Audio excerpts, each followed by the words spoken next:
Okay. Thanks, Radhakrishna ji. And today I will give you some important things like the Guru Mantra of machine learning. You know? When we partition the data, I will talk about the feature engineering today. That is very important part of our machine learning and the predictive analysis. And that is very important because we spend our more than 70-60% time on this feature engineering.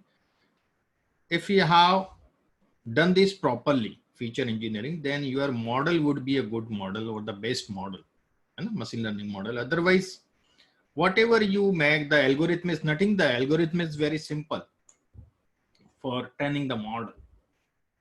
But main thing is the feature engineering. Everything depends on the feature engineering. So one thing I would like to ask from you that when we should partition the data in training and testing, before preparation or after preparation of the data? After preparation. After preparation of the data. And someone else? If we want to predict, then only we will have to have that split. Okay. If we are interested in predictive analysis, not for inferential analysis. Yeah.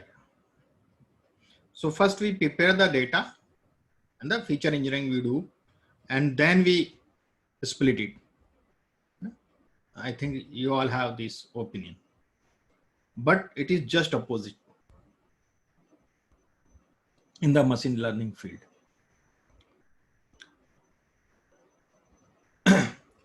Why? I will explain you.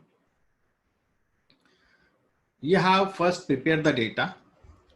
The missing values are in the data, and you have that combined data, and you have filled that those missing values. While the time of calculation of whatever the value you are putting instead of that missing cell, suppose you are using some measure of central tendency through that you are filling that missing value, and you are also with some business logic you are using, but you are using through that complete data and you are imputing that missing value. And also with outliers, you are doing in the same way. You are using the complete data and you are filling those outliers. What will happen? You have, when you partition the data, the sum of the information in the test data, already you shared something in the test data. So what will happen when you train the model, training data, and after that you test the model with the test data, because in the test data there are some reflection of that all things what you have done before when the data was accumulated, and it will reflect in the result also. So you will get the good accuracy with test data also, because the test data is the part of that data. You have divided that data into part. So, but when you deploy this model, and then this model will get the real-time data in future, then it will not perform well. Understand, Tarunji? Yes, sir. Clear. So it means we have to partition the data before feature engineering. You do, if you feel the missing values of training data separate and the missing values of training testing data separate. Understand? So that is the main thing, always keep in mind. And I will explain you some more thing. If somebody has any doubt, could ask me again.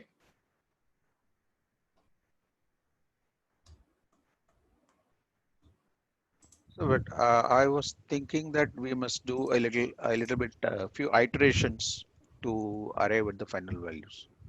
Yeah, Means you, yeah. yeah, that's right. I am going to explain that thing also. The iteration is very important thing, while training the model. So we'll see these all feature engineering concepts in this session. Okay. So I will show you the screen, share the screen with you.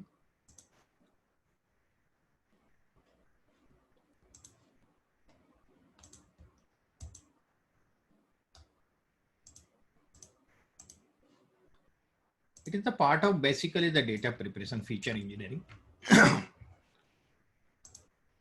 Here I am going to explain the different type of feature engineering and coding techniques of for our categorical variable encoding.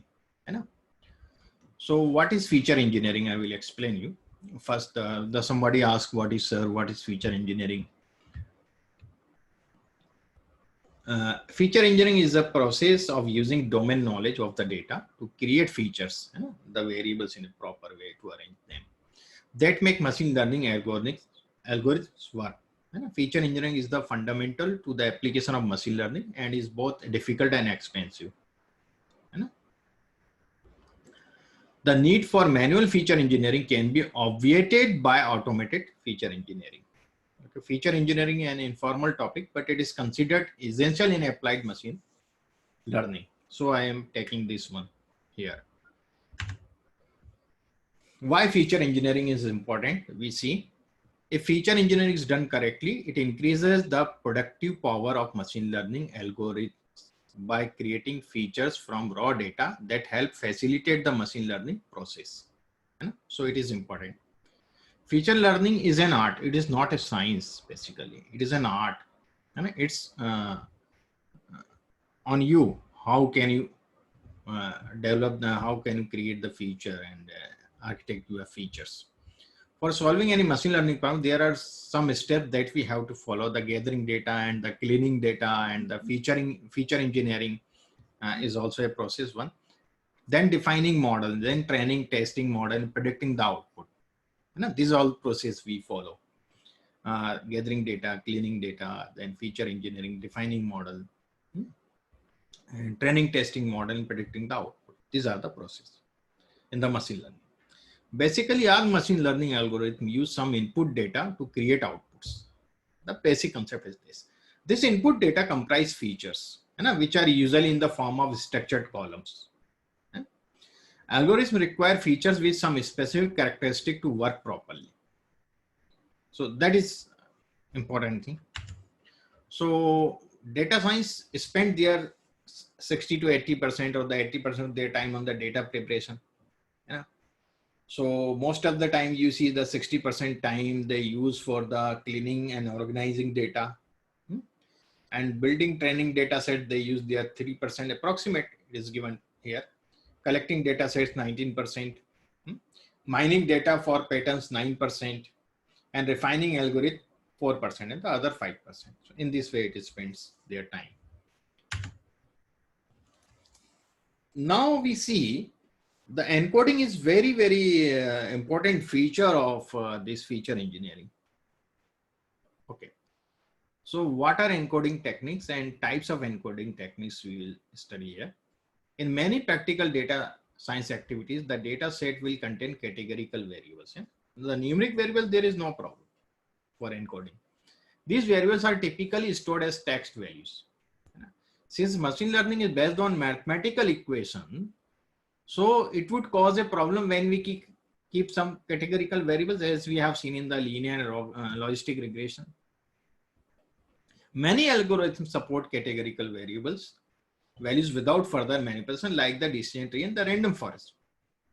But in those cases, it's still a topic of discussion on whether to encode the variable or not.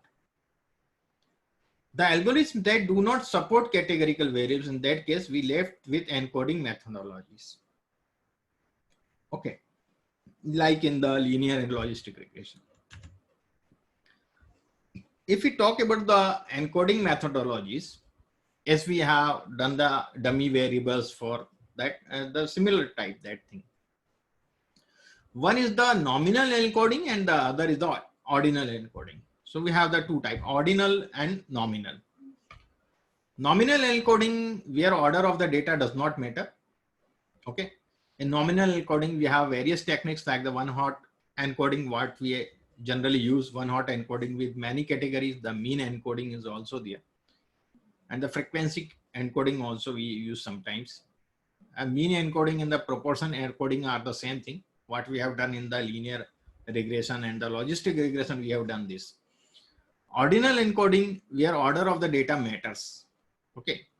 In ordinal encoding, we also have various techniques like the label encoding and the target guided ordinal encoding. Okay, so I will explain this one by one.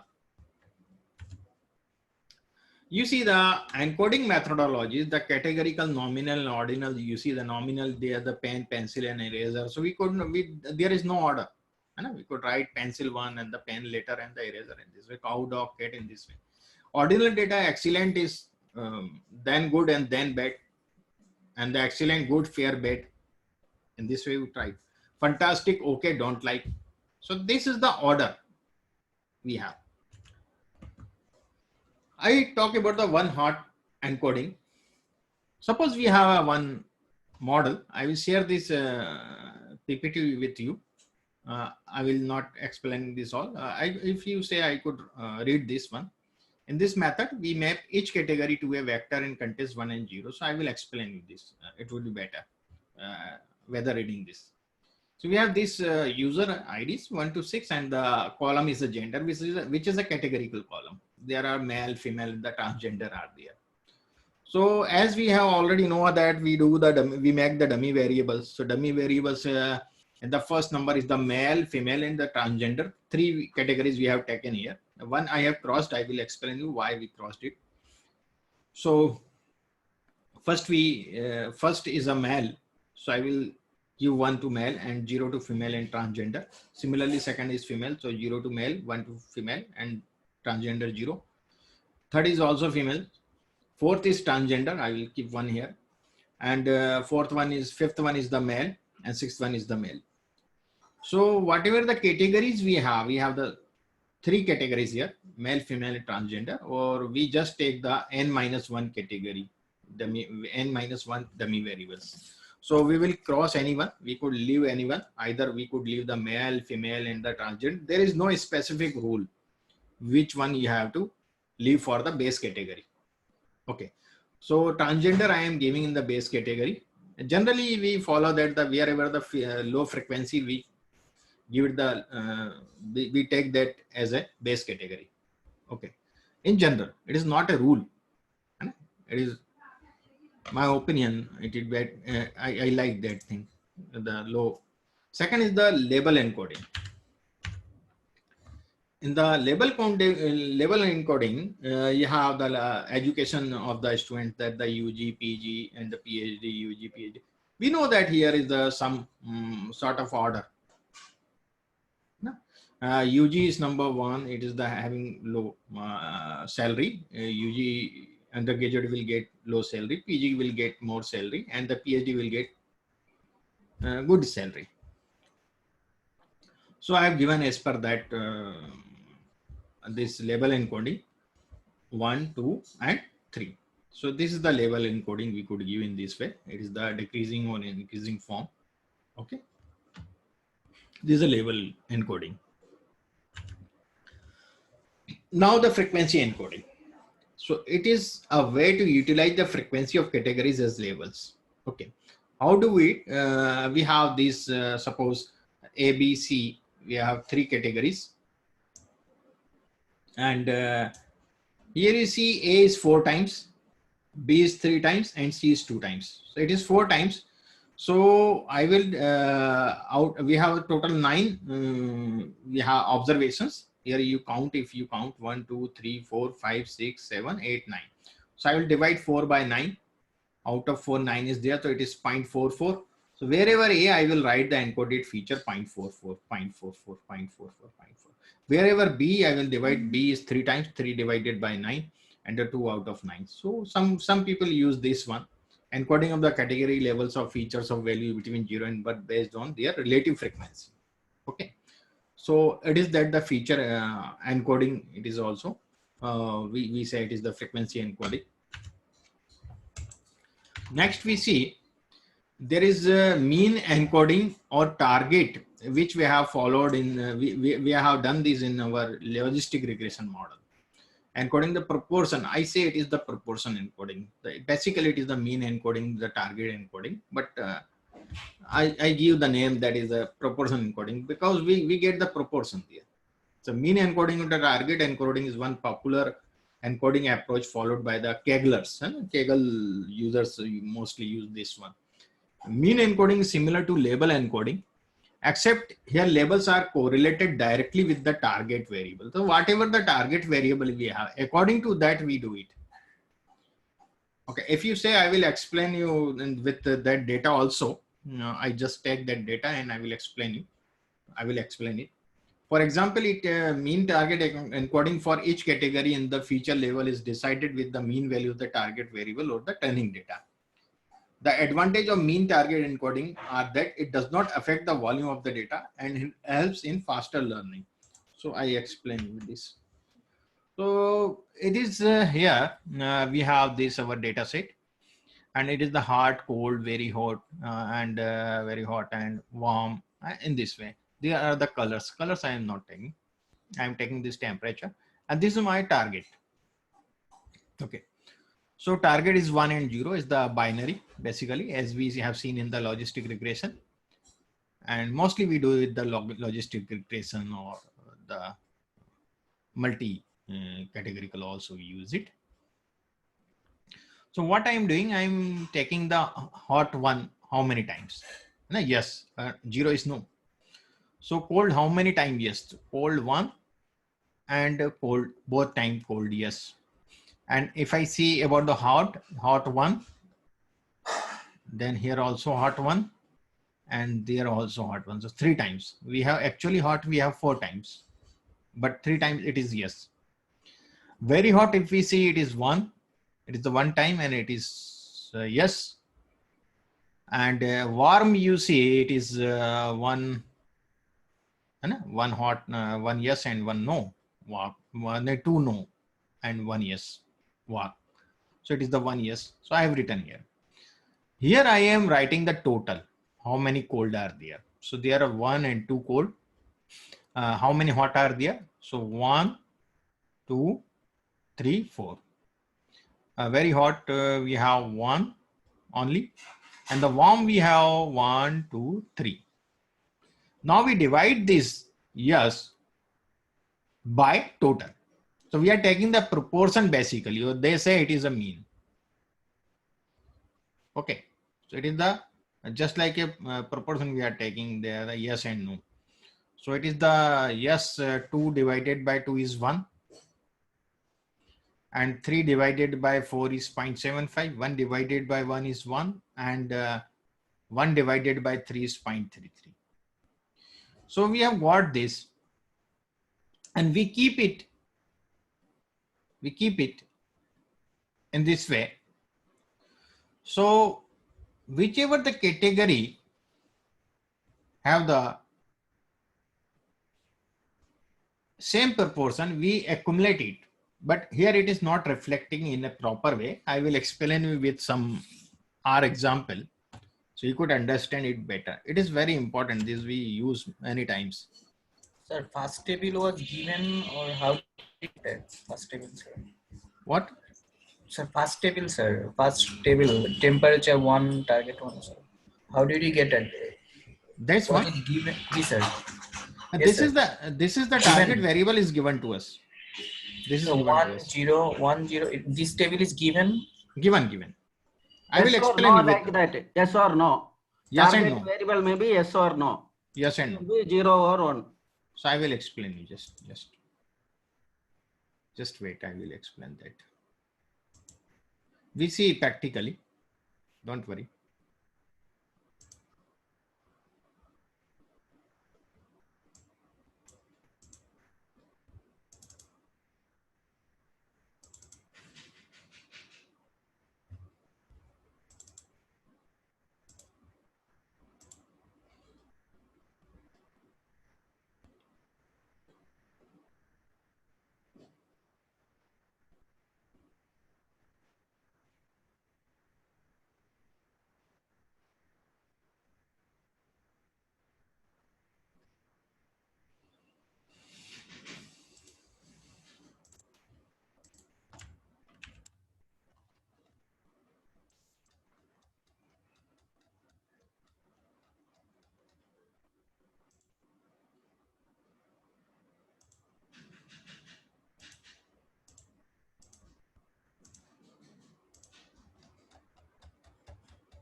We'll read this data file, which is a file, the existing base.csv.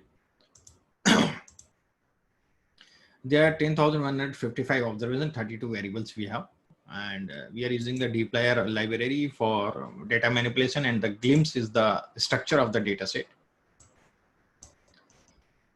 These are the variables, the most of the variables in the character form. But I will show you few one. That is where I have used that formula, that technique basically. And the revenue grid is, as I show you that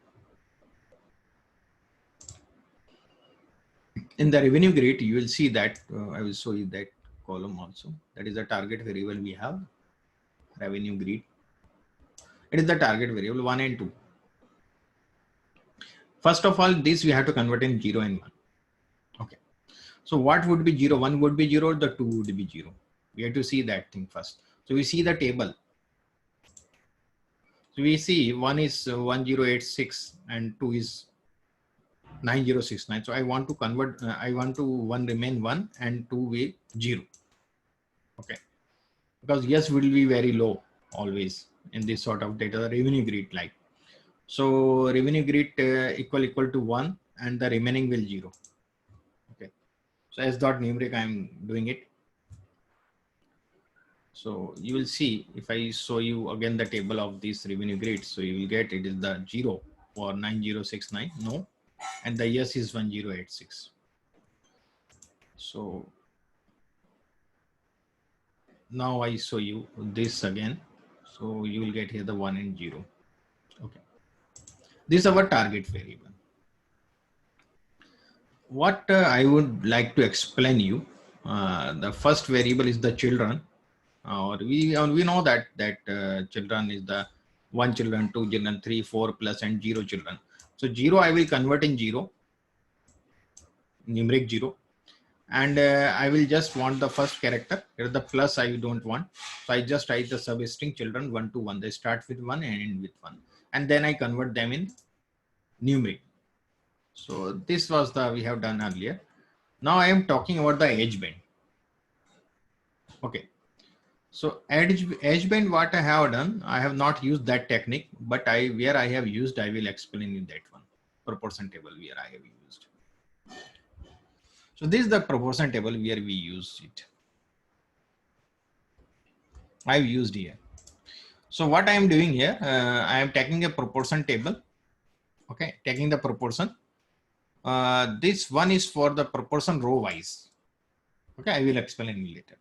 I'm making one table. First, the occupation, which is my variable, the independent variable, which I have to make the cluster like that. And the revenue grid is my target variable, where I will get the value 0 and 1. The occupation, if I show you the table of occupation, then you will see there are so many occupations are there. You see branch manager, business manager, housewife, manual worker, other professionals. So if I make the n-1 dummy variable, it will be too high. Okay. So there are 1, 2, 3, 4, 5, 6, 7, 8, 9. So I require 8 dummy variables. Okay. So I will use this mean approach. And also we could say the proportion approach. I say this. So I first make this one. So look at this. So it is the, if you count this, it will be 1. 0.88, 0.12, it is 1. 0.91, 0.09, it is 1. So it is the, what I have told here, mean encoding, target encoding, proportion encoding. Okay, so this we are doing here. So wherever we get the same proportion, we merge them. So like we have the 0.88 and 0.88. These two have the same proportion with respect to target variable, professional and the business manager. So we will merge them in one category because it responds in the same way to the target variable. The same proportion, yes and no, we are getting. Either we could take from 1 or we could take from 0. We will get the same value. The same thing we will get. So here I am merging business manager and professional together. So I will show you that also. You see business manager or professional, or I have given the name to this new column occupation. Name is O occupation branch manager or underscore profession. So this column name I have given to it as a dummy variable. Second is the retired I have taken. I will show you that also. Look here. Retired, there is a 0.90 is only once. So I have taken for saving my time. I don't want to type too much there in the syntax. And 8-9 are too many 8-9s are there. So I will keep them in the base category. All remaining, this 0.89, 0.89, I will give them to base category as a dummy variable. And I take the retired one 0.90 and the housewife is the 0.91. Okay. So according to this, I had 4 categories. Okay. Is there any doubt?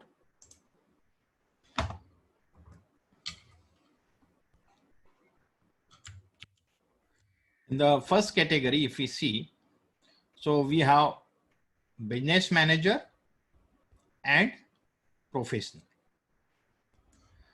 Second category, if we see 0.91, that is the housewife.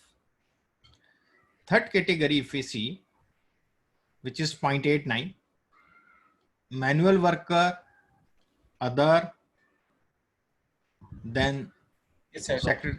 secretarial, then student, and then unknown. And the fourth category, we have retired. Understand? So out of 9, we have got 4 category. And the one dummy category we will, one category we give for base category. So this I am leaving as a base category, and these 3 dummy I am taking. Is there any doubt? No?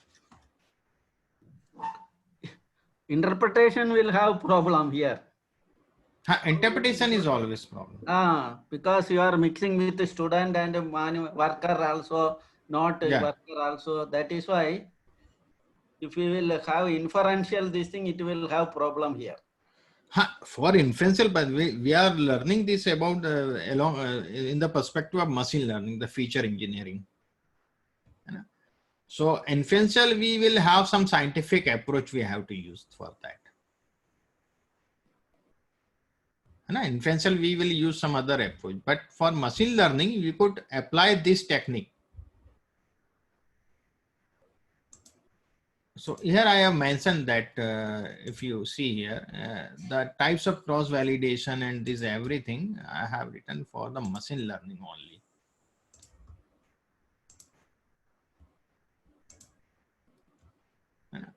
Engineering, these techniques we use for the machine learning purpose basically. So here I think, is it clear to you the basic concept behind what is the proportion encoding? Okay. And next we see this is the proportion encoding, and this we have seen. Now I will talk about the cross validation in machine learning. Why the cross validation is required? And what is cross validation? Because when you divide the data in training and testing, so suppose there may be, we have a binary data set, the target variable is binary. And in the training data set, we have got lots of 1, yes. But in testing data set, the 1 is not in that proportion as it was total as per the data. So our accuracy will goes down. It affects our performance. So that we are taking these types of cross validation we study. Cross validation is a statistical method used to estimate the performance or accuracy of machine learning models. When dealing with the machine learning task, you have to properly identify the problem so that you can pick the most suitable algorithm which can give you the best score. But how do we compare the models? So you have to train the model with the data sets available, and now you want to know how well the model can perform. So we have to keep so many things. We have to watch, and we have to keep in mind so many things at the same moment when we are doing the feature engineering. So one approach can be that you are going to test the model on the data set you have trained it on, but this may not be a good practice. So that it is wrong that with testing the model on the training data set, and if you test the model on the training data set, then it will give the good performance, good accuracy, because it is already know that data set. If you do so, we assume that the training data represents all the possible scenarios of the real world. This will surely never be the case. Our main objective is that the model should be able to work well on the real world data, not on the data whatever given to you. Although the training data set is also real world data, we know that it represents a small set of all the possible data points. So to know the real score of the model, it should be tested on the data that it has never seen before. And this set of data is usually called testing set data.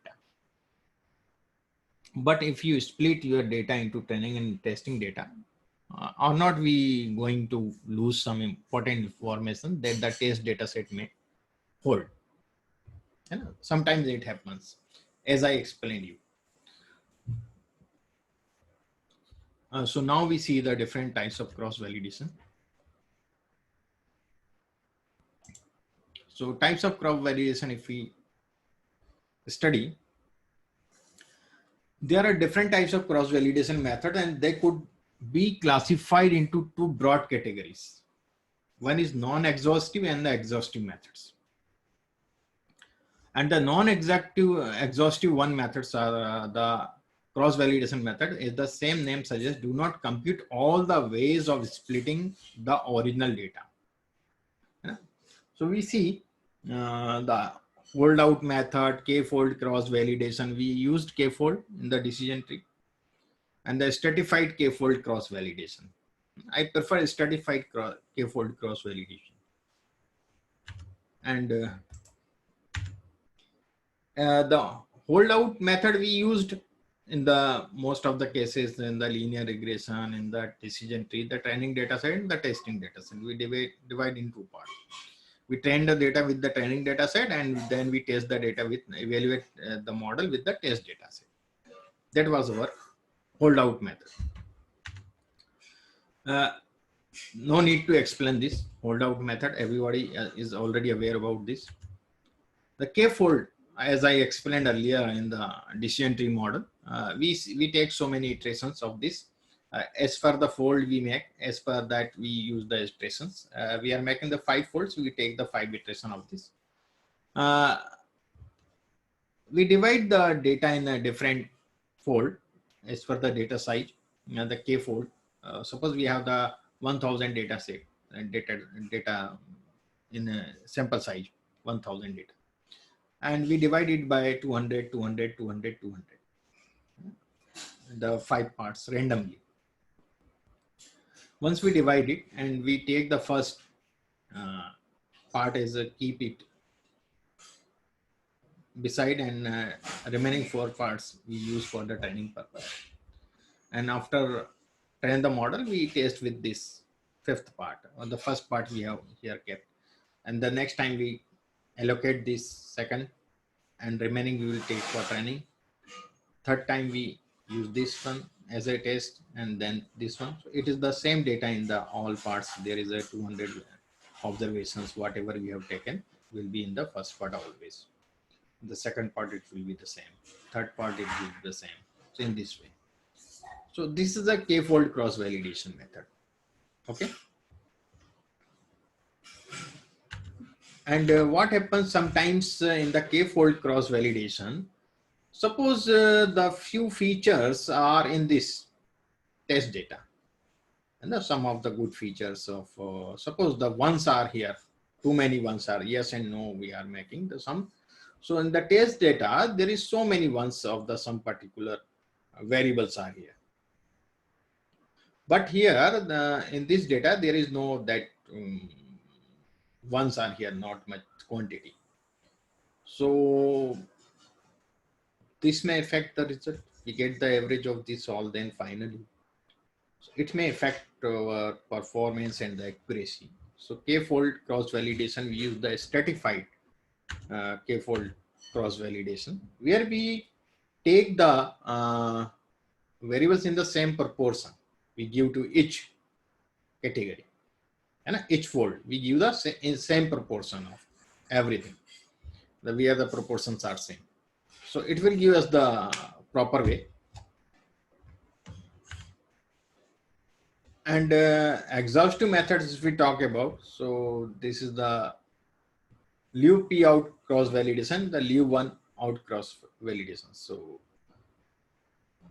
here we take p points, p number of points out from the total number of data, and say we have the n data sets, and we train the model with train it one this n minus p points we allocate whatever we have chosen, and then the remaining n data we test the data, and we repeat this process for all the possible combination of p.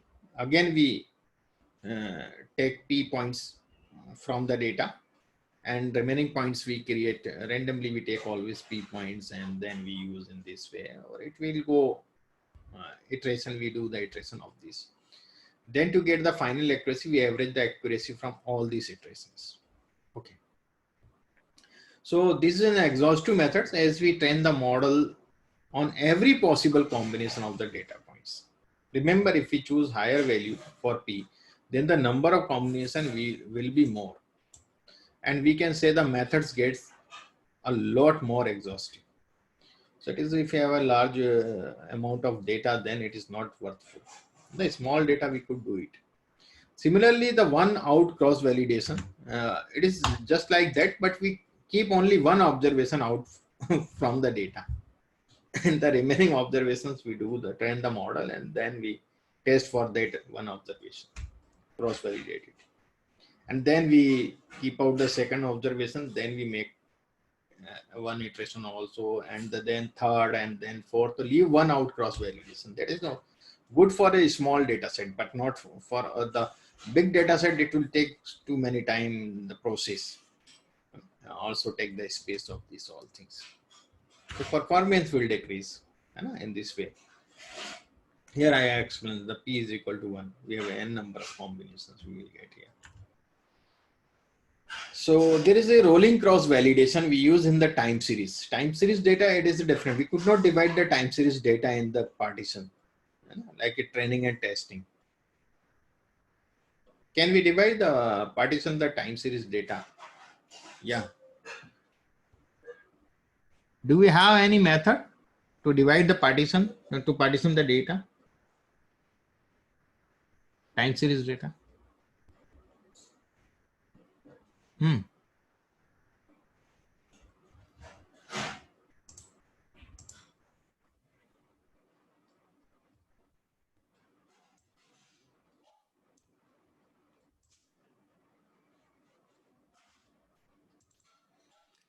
Can we divide this partition the data of time series?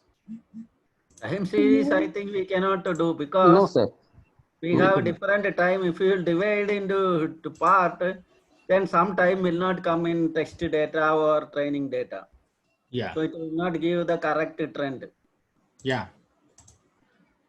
But we have one technique. We could divide it, but that is a different way. I explain you. This is our timeline. Okay, on the x-axis there is a time, and the y-axis there is whatever the variables we have. Suppose the stock or sales, whatever. So we take it is from some year. It is started 1992, 1993, and so forth. So suppose 2015 here, and then 16, 17, 18, and 1920 also we have. We take the data for training up to here only. This data we use for train the model. And for this, we find out the forecast of this. We have already the output value of this. So we compare it. At the last, you could involve this all. But for watching out the performance of your model, how accurate it is, you could do in this way. Generally, we apply the time series in the whole data, whatever you have up to now. Okay. So this I am just telling you, it is the iteration. The first I am taking, the second I am getting the output, and the second when I will get the actual. First, second I am putting here, the third I am getting the output. In this way, we get the iteration, training the model. So this is a technique. We could take the partition sometimes, and if we have to watch the accuracy of our this, so we could use this technique only. It is not compulsion that. It means I just want to say you that we could do also in this way if you have to see the performance of that.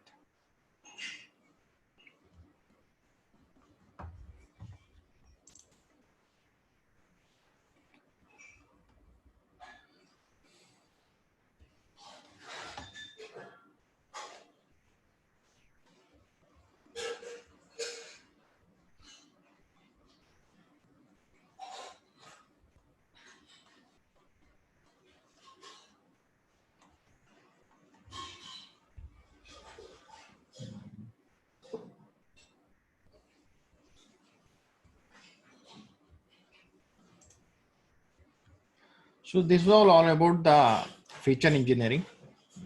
If you have any queries regarding the feature engineering, so main thing, first we prepare, first we clean the data.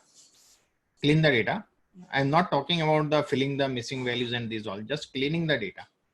Cleaning is a different process. Just clean whatever the gangs and the residuals are in the data, you remove it.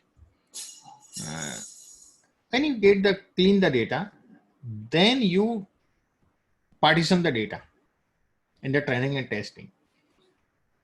After that, you impute the values of the missing values and the outliers. Okay, then you do these all things.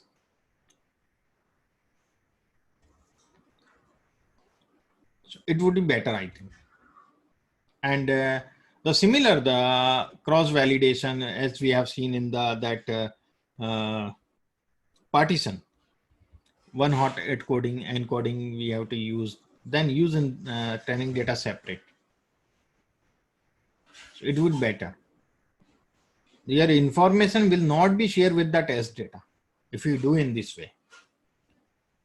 And perform the data preparation for training and testing separately. Because priorly I have also done in the same way when I was not joined the IT company. At that time, I was the Kaggle user. So first I prepare the data, then I partition the data. But it's okay. We are getting the good accuracy in the test data also, because there is some information have been shared to test data also. Unintentionally, you have shared those information.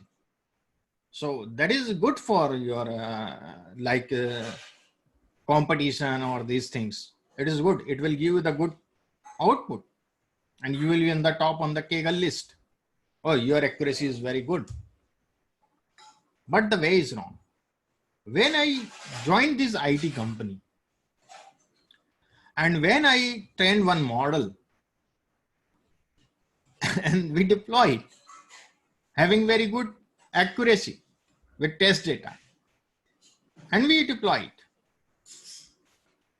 What happens when they have given the real data to this, it was not giving us the proper prediction.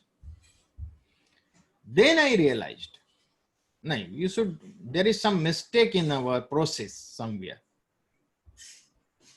And then I changed it. And I have seen that after that, I got the good response and all of the deployment, all of the model which we have deployed later on. So it had more successful than previous.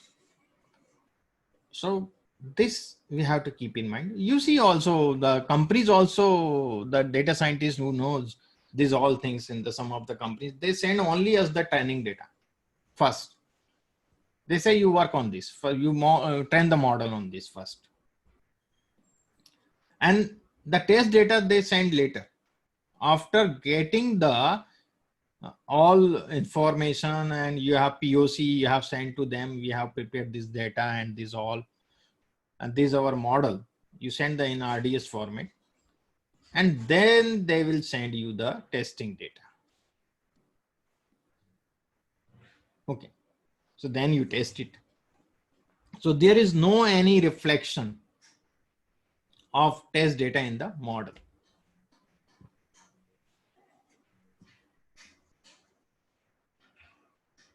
So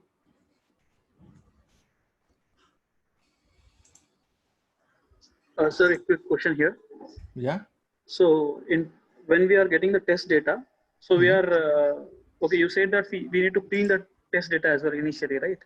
Because we have not cleaned the data. Now we are receiving the data. So now we are gonna clean the data, right? Yeah, yeah. Okay. And after that, are we gonna impute also? Input also in that data the values which are the missing. Okay. So what difference it is making, sir? That you're saying that initially you have to bifurcate as a training and test data, right? After cleaning it, then both we are imputing. So what is the difference? I mean, logically, you do imputation first and then divide, or maybe divide and then impute. The process remains the same, right? No. Okay. Suppose we have impute the missing values. Okay. First, then you divide the data into parts. So what will happen? I will explain you. You will use some, I will share the screen first to you.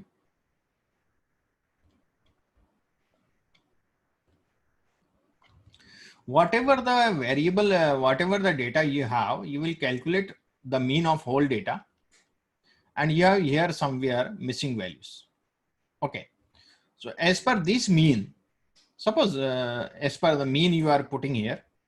So it is you have put the value through this whole data mean. Okay. Whole variable, the all values mean. And then you divide this data into part. So some of the information with this mean is going to test data or not, transferred to test data or not. Yes. Yes. Got it?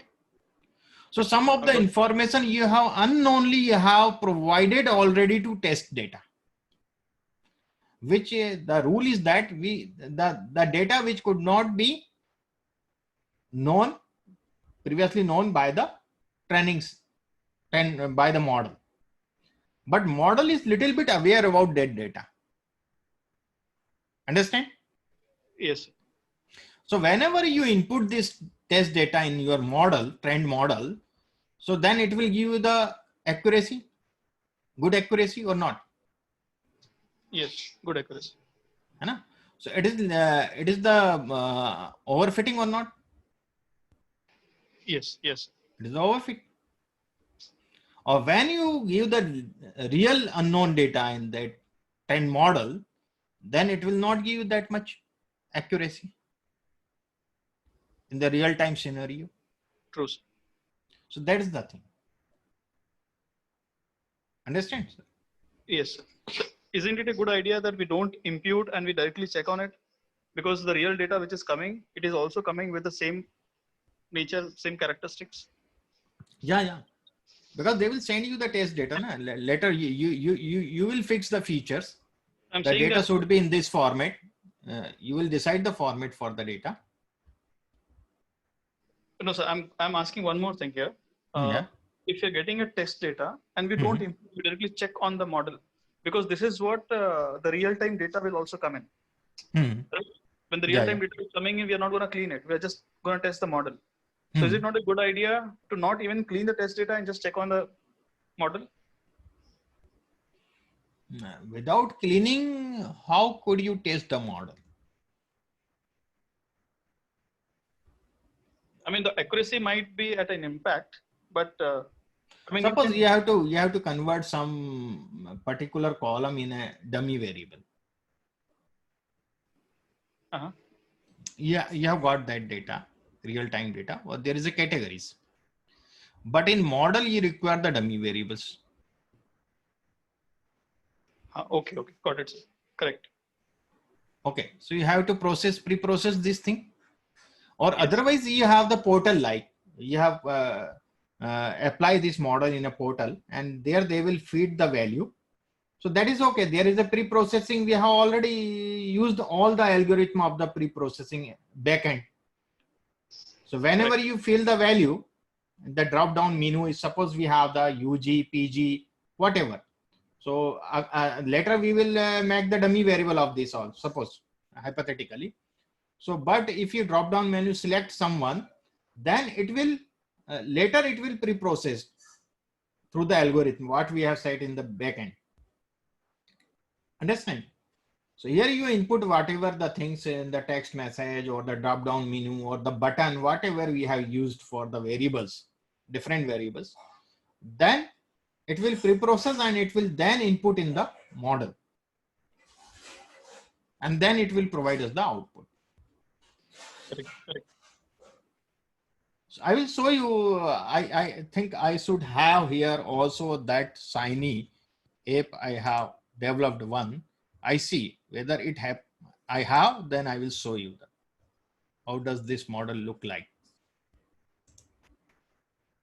Because it has something.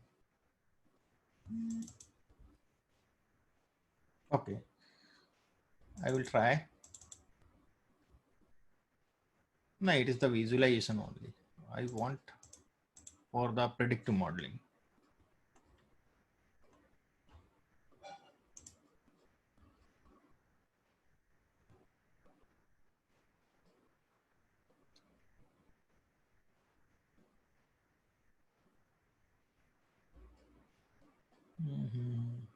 I just show you.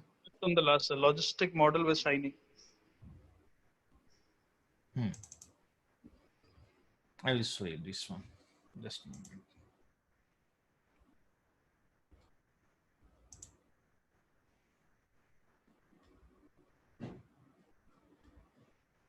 Should have that data set also or not? The text document I have. I create one project here. Okay.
It's not sharing. Oh, it's not that one which I went. It's a different folder, I think. This is not that one.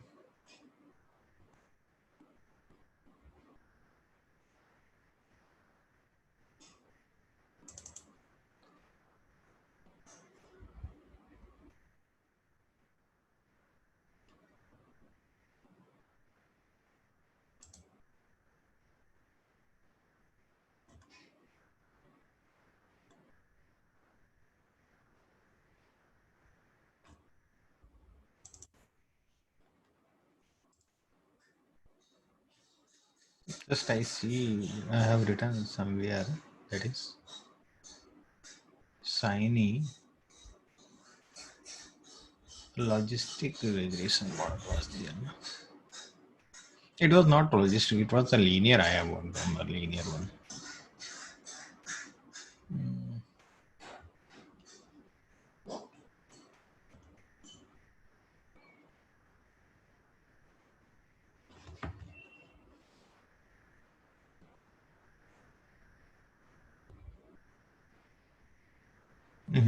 It's not here. It's in my system. I think that this is the Shiny app I have developed for this, for the interactive visualization with Shiny. That is not our R. I have seen that it is not that file. Okay, it is not that. So which I have developed. So I had somewhere, but not in this system. It is not that. The Shiny we should have in the Shiny only. That's this one.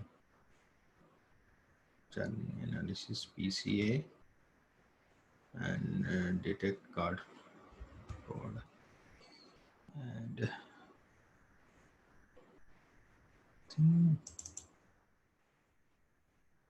balance data analysis. This is also not that Shiny. Okay, I will see in the next. I will explain you that I have done one good Shiny app where we have input the values or we get the output, and I have fixed this model there. Okay, but I am not getting here. It is not here in my laptop. It is, I think. So I will show you that Shiny interactive graph. I will show you how we could make the graphs in Shiny. And I just open that.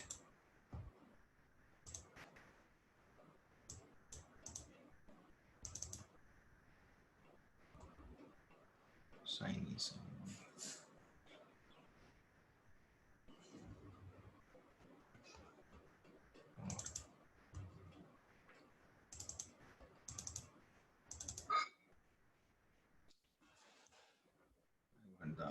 Trying to open the project. Existing direct.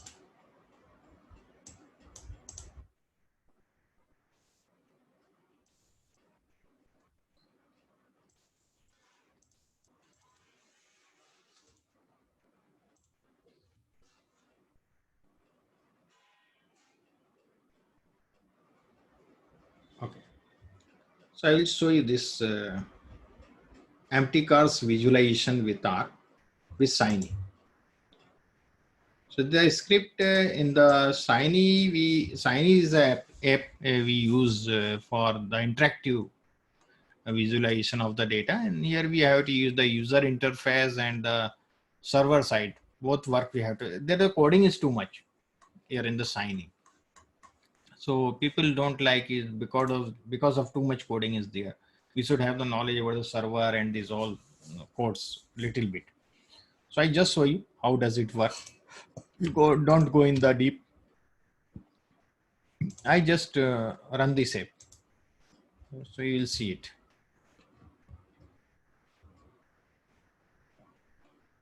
I could also use in the browser also. Empty cars data we all know very well about the empty cars data. The mileage, cylinder, displacement, horsepower, draft, weight, Cusack, we all know. So it's the data I have shown here. Okay. Top 10 entries, I could see the top 50, top 100. So if I say the top 50, so I will get, there are 32 entries. I am getting all the entries here. And the data summary, I have used that describe. Okay. So all the 12-point summary I am getting here. Mileage, cylinder, okay. Draft, Cusack, gear, everything. Okay. And the scatter plot, we know that the both variables should be numeric. So you look at this. This is the mileage and weight. I could change. Weight and weight, I will take the same. I will take the horsepower and weight. I could take the displacement and weight. Here are also all the numeric variables. Here are also the same numeric variables. So you could either take on any on the x-axis, on the y-axis, as per your requirement. Okay.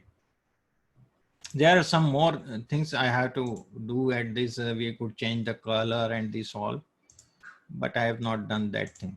So dot will be like 45 degree. And the box plot I have, in the box plot, you know, the x-axis I have put the categorical, on the y-axis I have put the numerical. So it is the M, gear transmission and mileage.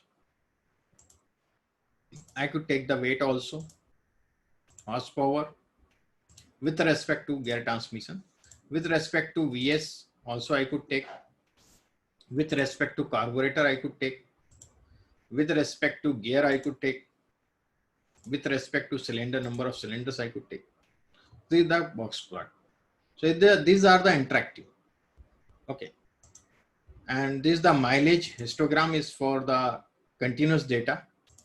So I will have these all histograms for all continuous type of data. And the bar plot you will see for the categorical data. So I have done is for all categorical data. Okay. So this is through the Shiny application, we could do these all things. So on the Shiny application, we could, I have deployed that model for showing, but it is not, unfortunately, it is not in this system because I have reformed this system, reformatted it. So it is in my, somewhere in my hard disk or maybe in my laptop. So this we have done. I have to decorate these the different color, but I have not done this thing. So we could do so many things with this Shiny app. We could start from here.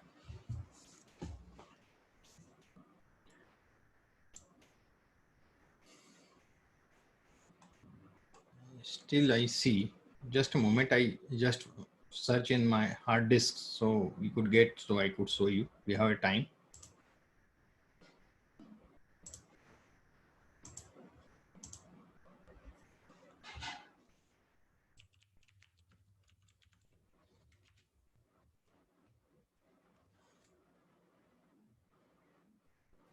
So here you have used a dashboard. For dashboard, you used Shiny. Shiny dashboard, yes, sir. Okay. Just a moment, I see this.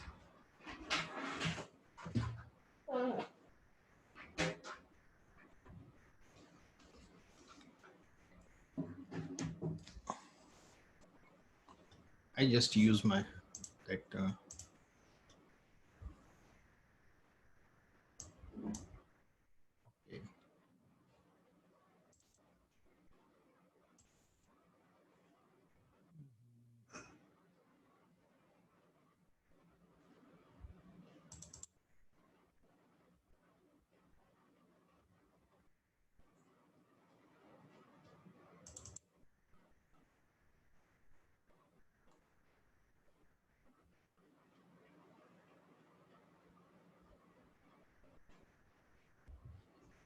I just search it.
Just a moment, I just got something, but first I check this. First I want to check it, then I will show it to you.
Just a moment, give me a 5 minutes, then I think that it will work.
Showing some error.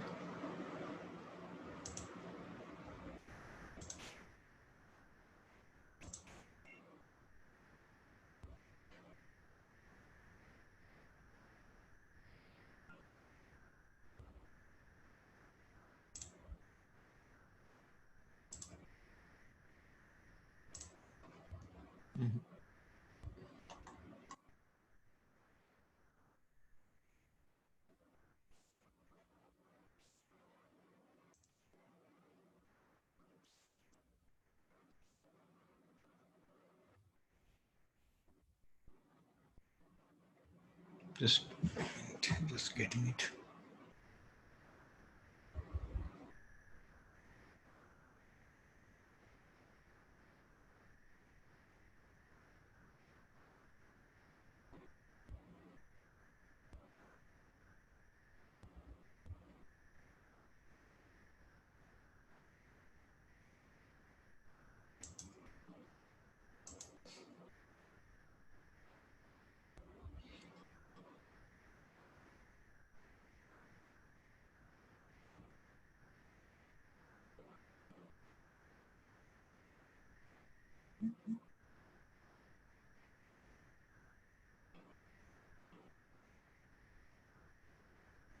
Few libraries is to be installed. I am installing few libraries, then I run it.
Just a moment, just showing you.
Mhm.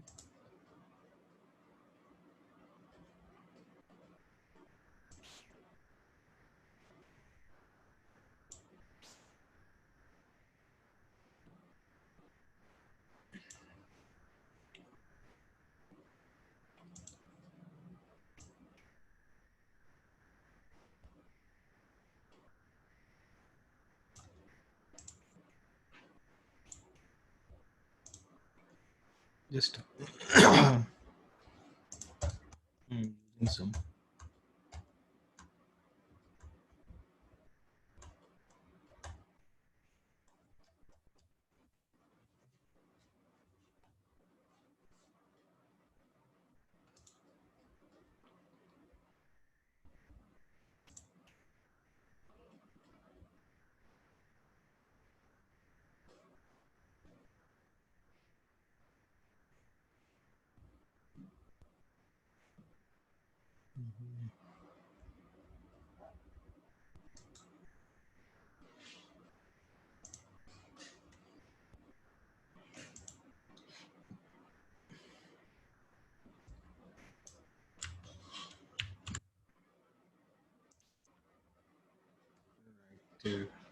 Not working. It's basically.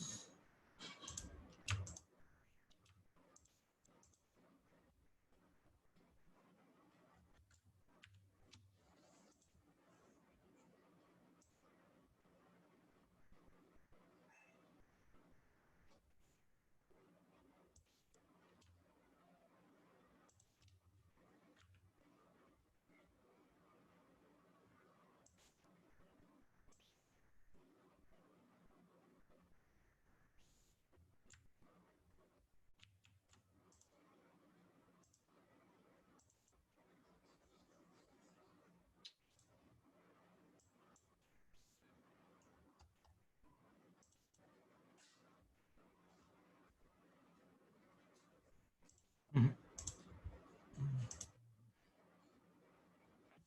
It's not working. I have to set some libraries I have to download. Then I could apply this. There are so many libraries I have to install there. So it is not working. So it's okay for today's session. Yeah. Sir, do you have any plan to go further for just like NLP, etc.? Yeah, we will start that deep learning Hmm. and everything. And along with that deep learning, we will see the NLP and this all. It requires there in the deep learning. NLP basically. We apply Okay, in yes. the deep learning. NLP in Python or in R? It will go with the Python. I think Go the with the R I Python. could we used R also for that image classification and this all, but it is not better for the real time scenario. Obviously. We could understand, we could learn through the R, but we could not deploy through the R deep learning models. Obviously. ML models we could deploy with R also. If you make a model somewhere, that is the thing.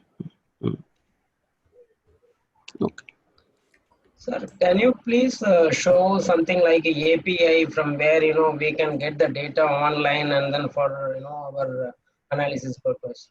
Like from where I have to fetch that the link API. Okay, okay. So at least, yeah. Thank you, sir. Yes.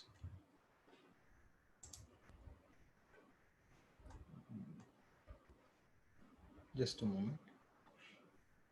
Maybe for this COVID also, I think you might have done something, sir. So Yeah. I will show you. I will share. yes, yeah. Thank you, sir.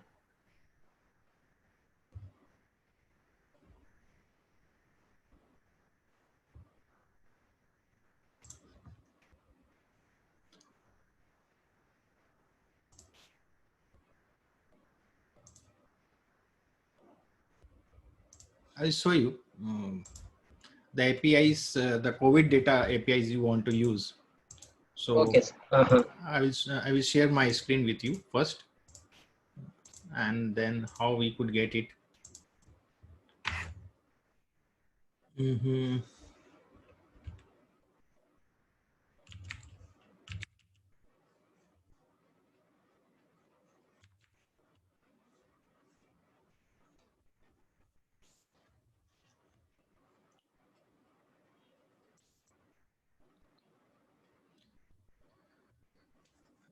This is one portal for the COVID-19. It's the current real-time output it gives us. It's the confirmed cases going very down all over India. Just a moment.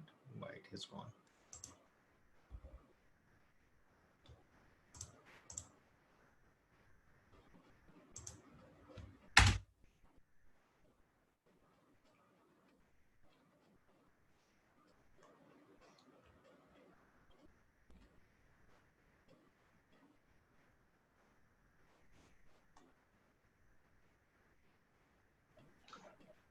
Sorry to interrupt you, sir. Before I forget, I want to say something, sir.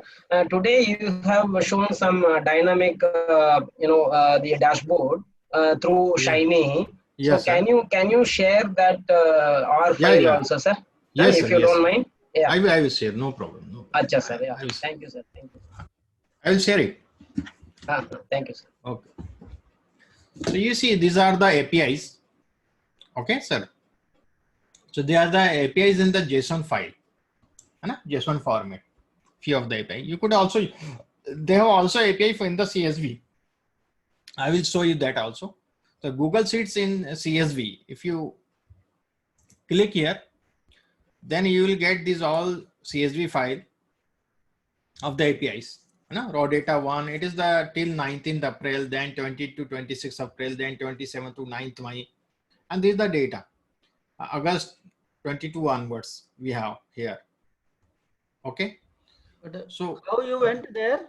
Because we are searching, we were not able to get. Okay. So you see here, that's right. The Yeah. covidindia.org, you go here, and Then here stop they will this show you the process. database here. Okay, there you have to press. Acha.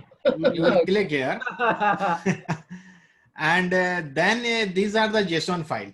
We could open this also in R. I will share this script also to you. Okay, how to open this okay, JSON sir. file. Acha, And we have also that CSV files. So I will show you how we go to the CSV file. This is the Google Sheets in CSV. Okay. So if we click here, so we'll get the CSV format file. Okay. How we read it, I will show you.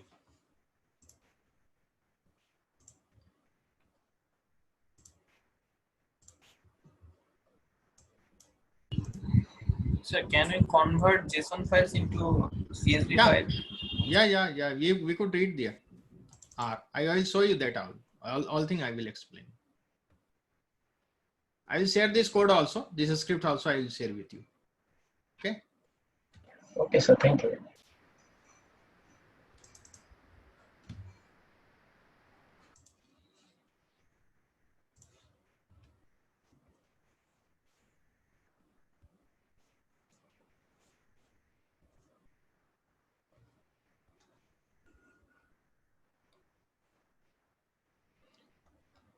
you see, this is the you have to install these packages, HHTR, JSON Lite if you want to read the JSON API, and Lubridate is for the date, that whatever the date we learn through the Lubridate.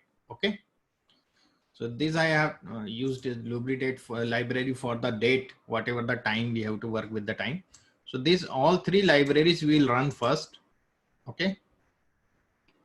And there is a, then we will HTTP, whatever the API we have, we just take that API and give some name to it. So I have give the data individual root April, I have given in this way. And I read it first, and then I put this name here. Even you could put this whole thing here inside this, JSON Lite, this is the package we have, and then colon from JSON, you could read this. You could write this here, this whole thing. You don't need to take the object name. So if I run this, I just down this, I remove this first. Okay, so I run this, you will get, there is that thing I have got, and now it will take little time to read. It is running. Now it is the data I have read it. It is the large list 4.4 MB. It is a list basically I have. So there are so many raw data frame is there. In the list there is data frames. Okay. So there is raw data frame I have. So what if I see the type of this, I will get the list type, and how many, there is a raw data type. So I could read it. So had this object name dollar raw data. You see here, it is the data I could see here now, but I will use the dplyr, and I will pipe to structure of this. So I will see this structure, and I just use the pipe for the structure. In the structure I could write this also. Okay, and I have converted them in tibble. Okay, and then I see this is my tibble now. Okay, it is just like a data frame, no problem. So it is the tibble, and we have 7,364 rows and 21 columns. So the columns class is also given to us, character, most of them. And we see now the head of this. I will share this script, no problem. Class and a table, and it is part of data frame. Similarly, I have taken the second from 20 April to 26. In this way, I have taken all. It is the JSON file format, and I will show you also for that CSV, the JSON format.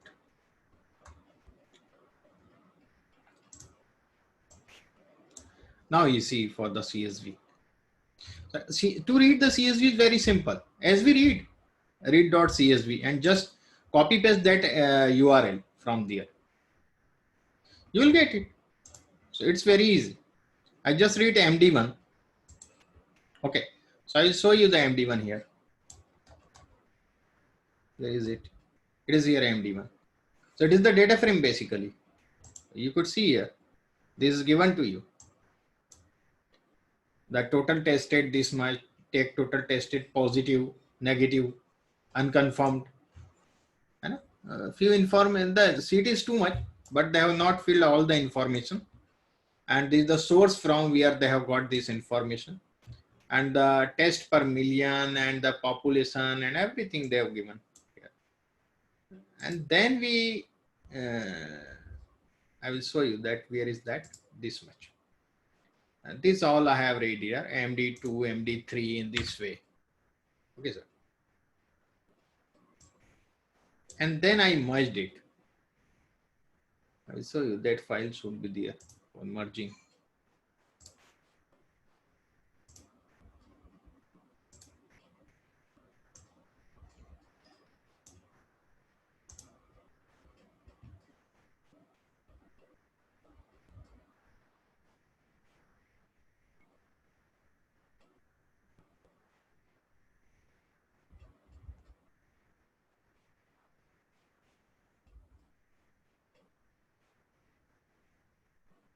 Just show you that. Just a moment.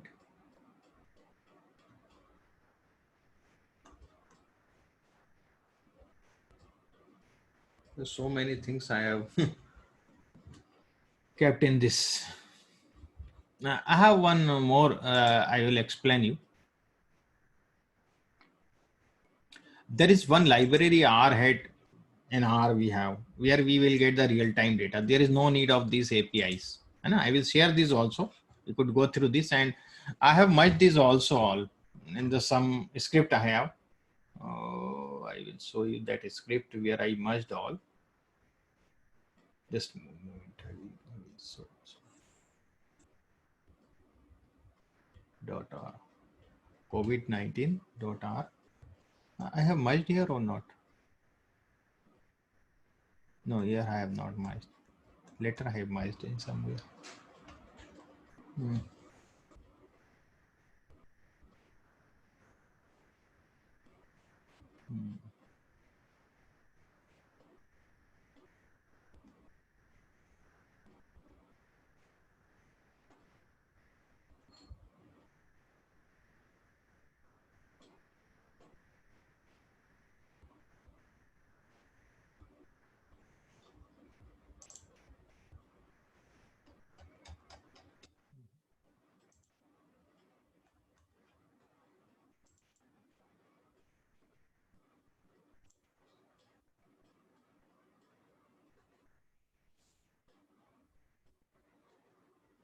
I have merged somewhere in the some R file I have where I merged this all.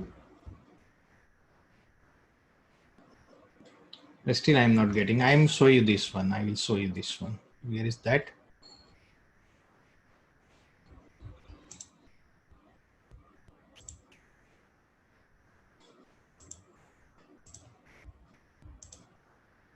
I will show you this one.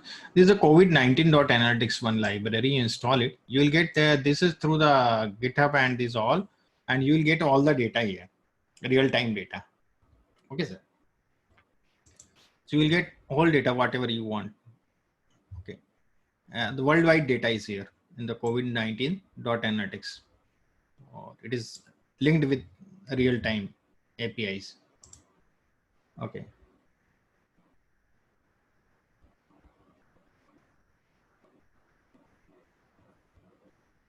I have merged in this already, but I will see where. I'm not getting that. I think it should be here itself. I have merged it or not. And I have merged this file. I know that I merged all the file.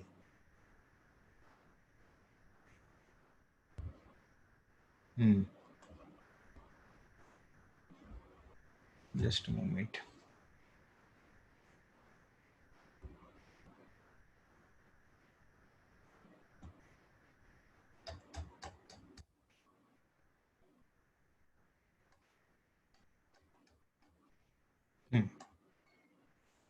Two, 3,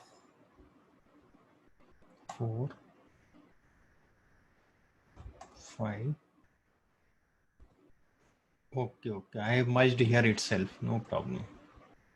Matching columns. Okay. I merged here. Rewind all this here. Merge data frames. And I will share you this script. There is everything. Okay. So I merged all the data. Then before that, I have to prepare this because in the time scenario, they have changed some variable name. They have add on few more variables. They have removed some variables. So we have to work with those variables also. We have removed some unimportant variables. Redundant columns we have removed also. And I have done so many work on this. So I will give it to you. And the final data you will get here, the COVID final data. But it is up to date only. You have to use some of I have taken only 5 URLs at that moment. But now how many you could count it. So you have to first work with those URL. I have taken the JSON file and that. So JSON file I will show you. I have taken only 5. Okay. So the 6, 7, 8, 9, 10, 11, 12, 13. 13 you have to take. from August 17 onwards. So you have to the same process, copy paste, and you have to work with that. So I will share this to you. Okay. And the GitHub, you could get the data of the from the GitHub also.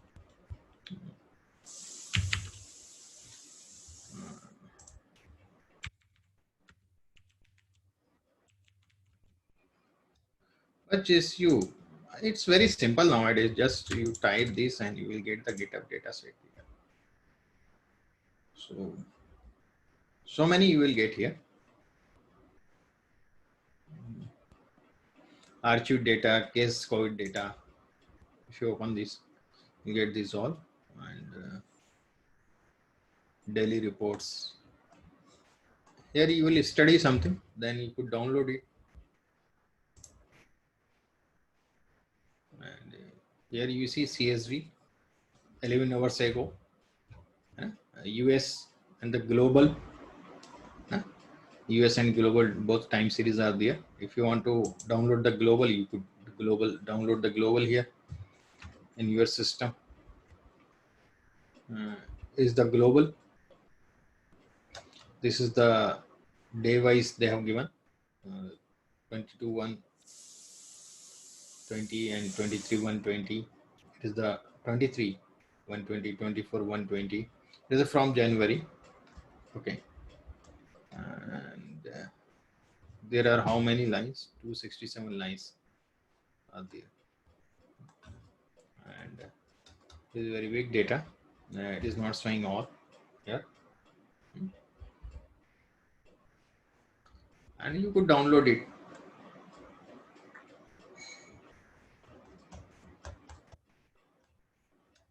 APIs you could get through this also. Okay.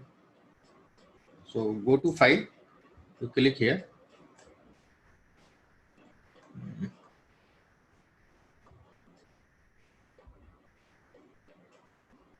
This is the updated up to 21, 22, 23, 24 January. So updated you will see from where you want the December 2020. So it is the updated. It is the old data, not money. So you could search in the GitHub also. Okay, Pratik. There are so many sources you will get in the GitHub also. Just search it, you will get, no problem. So I will share the datasets with you, and that are Shiny app details I will also share with you. Okay, script of that. So that interactive you could make, or when I get that my logistic regression Shiny, then also I will try that. I have got it, but I have to install some libraries. The libraries may be changed because it is very old script. So in the new version, the libraries are not supporting it. So I will see which library I have to install in spite of that. Okay. Sir, yesterday you were saying something about Kaggle. Yeah. So yeah, just a quick reminder, if you want to share something on Kaggle, sir. Yesterday you were saying something related to data and account opening. I will show you. You could open one account there, Kaggle. And there you will also get the data sets also in Kaggle. It is a machine learning community already. So are you getting this in my screen? Yes, sir. Okay. So data, if you want to see, and you will get the data set here. Okay. Sales of summer class in e-commerce, or you could search also what data sets you want. For logistic regression data set you want, you will get the logistic regression. Are these reliable data sets? I mean, yeah. Okay. Kaggle, it is a Kaggle. If you see the you see the competition, you see here. Kudos, predict future sales, and you will also see some. I will show you. There are some competitions where you could get the price also. It's the real-time data they share on the Kaggle, sometimes. So all the competitors you see here the price, $55,000. This model we have to create for the lungs, and it is the some pulmonary fibrosis progression. Okay. So they have given each and everything, the evaluation description they have given, data they have given, you have to go over it and you work on this. Not for that prize money, but for the sake of the knowledge, the test data, trend data, they will provide you the both files separate. So you have to work the data preparation separately on the trend data. Okay. At our time, what we do, we merge these two and then we go do the data preparation, then we separate it again. Yes. So that was the problem. So that is the trend. You do the manipulation here, whatever you are doing, data preparation, then test also you do the same thing. Sir, a quick question I have. Yeah. So with the training data, sir, we build the model, and with this data, we check the performance of that model. Yeah. Okay. And okay, so let's assume that there is a new data set which is coming up. Like I'm doing a predictive analytics. So new data set is coming in, right? So are we still working on the training model, or are we again combining training plus test and making a new model to check the predictions? No. Once you have made the model, then don't change it. But sir, are we not losing information about the test data which can actually give more insights? Then you could use. But then how would you check it? With the new data which is coming in? But new data, you will not get the target variable there. You have to predict that, na? You have to predict that the new data, you will not get the target variable. You have to predict the target, na? Yes, I'll predict the target. Okay. So how you will get the confusion matrix or RMAC? No, sir. So actually, what I've realized, assume that I have predicted something, correct? And the new data has come in now, and I'll create the RMSE and other metrics to check the performance. How could you make? You don't have the predicted. You have the predicted, but you don't have the actual Y. No, sir. When the actual will occur, then I'll check it, na? Not today. Then it will take a long time, na? And then next day, in day, how many data sets is increasing? No, so my question is, I'm understanding what you're trying to say, but my question is, sir, because I'm bifurcating the data which I have actually with me into a trained data and a test data, right? And I'm building a model on trained data to check on the test data so that my performance and all I can evaluate. So now, sir, my question is, if I'm going to predict this, I'm not using to analyze my performance right now, but I want to predict it. So for prediction, can I not refine my model, taking the complete set data and test set and build a new model? Maybe. Are you getting my point, sir? You could do it. No problem. But you have to carefully compare with the old one. Okay. So the normal practice is, sir, we are only building on a trained data and building the model and rigorously applying on it, right? So we take the 80% in the training data set, the data size. And the 20% we remain only for the testing purpose. And this is the equation which is coming out of the trained data. We are using it for prediction also, right? For the future data. Future data. Not including the test data into it. Okay. So they give us the training data separate and the test data separate. Also in the practical, it happens. Whenever the client sends us the training data only, we'll train the data on this. And then we'll send you, when you finalize the data, train the data, then we'll send you the test data. Yes. So that's the thing. So here the Kaggle, you create your account and you go through, and you could also see so many videos how to use the Kaggle and this all. So you work with this also. You could get the data and you could work on this, and you could see the scripts of some other also, okay, who had done their work, and you could see the scripts also, their scripts also. If I want to join the competition, I could join from here, and I understand and accept, and you have to write this, and then you could join the competition. Okay, so you have joined this competition, and team is there. I could make the team. I could involve some other persons also. Like some of you, maximum 5 persons we could meet and make the team, and discussion is also there. You see, use this thread for timing of data sets versus post states. So you could see there's so many things we could get, so many. Or you could download this from here. And that there is some outputs. We know that there is some submit prediction. Submitted prediction is also there. So, but we could not see here now at present. Before that price goes up.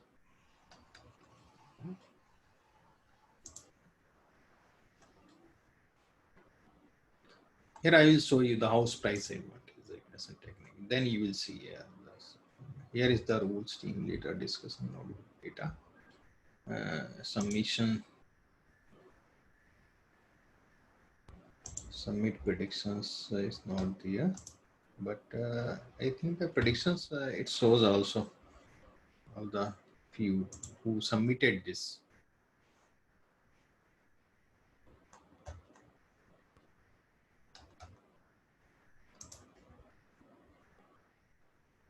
Okay, it is the submission. The person has done their work successfully, and you will see the script here. If you have submitted the script also, you could take the script from here, and you could want to change, you could change it in this script, and he shows how he has done this, his work. Whole script is shown here. So you will get the Python and R, both sort of scripts you will get here. Some way may done on the Python, some may done on the R. So I will just show you that. Just a moment.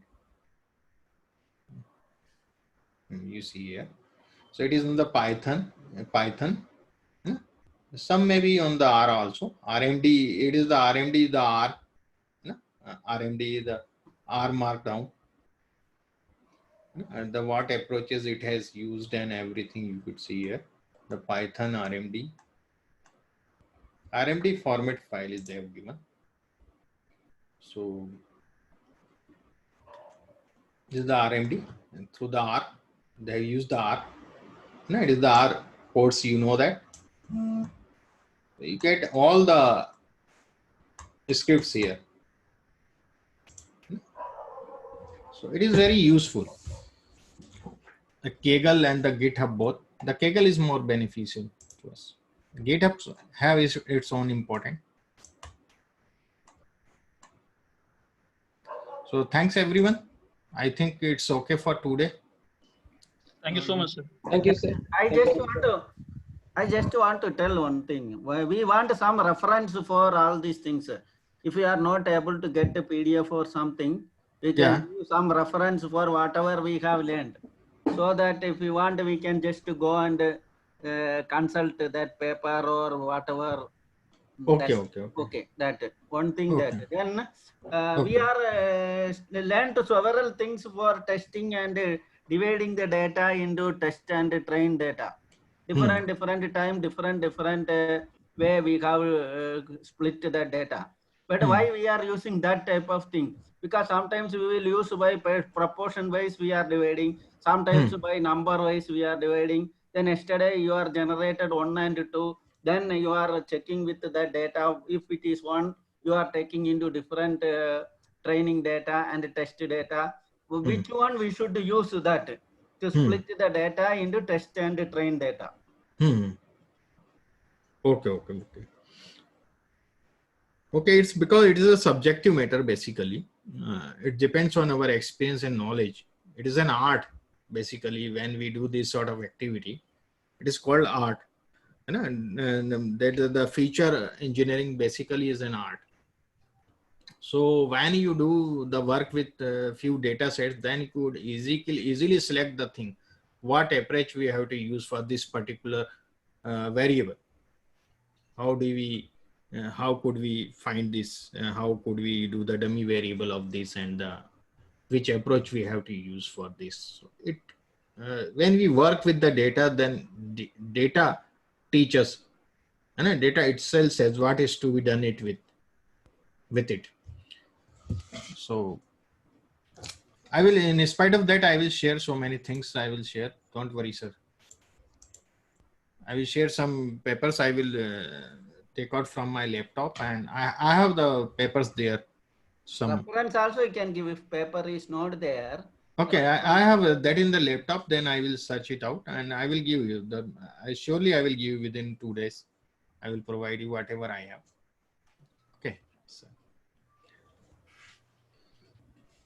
Thank you, sir. Thank you. Thank you, Radhakrishna ji. Thank you. Thank you, sir. Thank you, Praveen. Thank you. Thank you. Thank you, Andrew. Thank you very much. Thank you. Thank you so much, sir.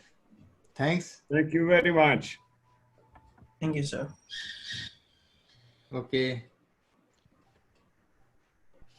Sir, inform us if there is any further development in this course. Okay. Okay, sir. We will inform you. Don't worry. We have Okay, all okay, the emails and everything we have in Okay, sir. database, and Just keep contact and we then will keep in touch. it will be done. We all will keep in touch for a long time.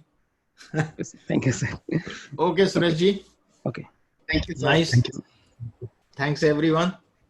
Thanks. Bye, sir. Okay. Thank you, sir. Bye-bye. Good night, sir. Mr. Mukesh is somewhere busy today, Okay, sir. Okay, sir. so he is not available here. Okay. Okay, sir. Okay, sir. Thank you. So thanks, everyone.